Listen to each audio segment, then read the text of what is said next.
Top quality और consistent performance के लिए सिर्फ सिल्वर पंप नाम याद रखना।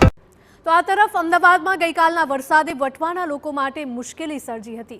વરસાદ બંધ થવાના કલાકો વીત્યા છતાં પણ સમસ્યા યથાવત છે। મહાલક્ષ્મી તળાવ પાસે પાણી ભરાઈ ચૂક્યા છે। ગઈકાલે તળાવ ઓવરફ્લો થતાં અહીંયા વરસાદી પાણી ભરાયા હતા। હજુ તળાવની આસપાસ સોસાયટીમાં જવાના રસ્તા જળમગ્ન હાલતમાં જોવા મળી રહ્યા છે, જેના કારણે સ્થાનિકોમાં પણ એક આક્રોશની લાગણી જોવા મળી રહી છે, કારણ કે દર વર્ષે આ પ્રકારની સ્થિતિ સર્જાય છે। પાલિકા દ્વારા પણ મોટા દાવાઓ કરવામાં આવે છે, પરંતુ આ તમામ દાવો પોકળ સાબિત થાય છે અને તંત્ર દ્વારા કોઈ જ કામગીરી નથી કરવામાં આવતી તેવા આક્ષેપો સ્થાનિકો કરી રહ્યા છે।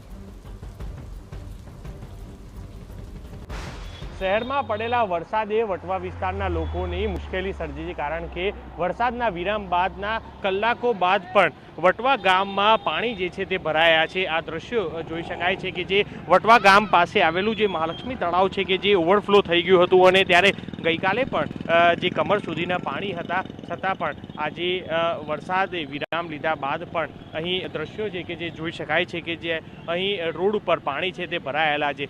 મહાલક્ષ્મી તળાવ નજીક આવેલી સોસાયટી અને જે રોડ છે કે તે જવાના રસ્તા ઉપર આ પાણી છે તે ભરાયા છે અને જેના કારણે લોકોને ભારે હાલાકીનો સામનો છે તે કરી રહ્યા છે। અહીંના સ્થાનિકોનું કહેવું છે કે દર વર્ષે આ સમસ્યા હોય છે કે સામાન્ય વરસાદ હોય અને વરસાદમાં પણ આ સ્થિતિ છે કે જે જોવા મળતી હોય છે અને જેના કારણે લોકોએ ભારે હાલાકીનો સામનો છે તે કરવો પડતો હોય છે। તંત્ર દ્વારા આનો કાયમી નિકાલ છે તે નથી કરવામાં આવતો અને જેના કારણે જ આ સ્થિતિ લોકોને સ્થાનિકોને અહીં હેરાન થવું પડી રહ્યું છે।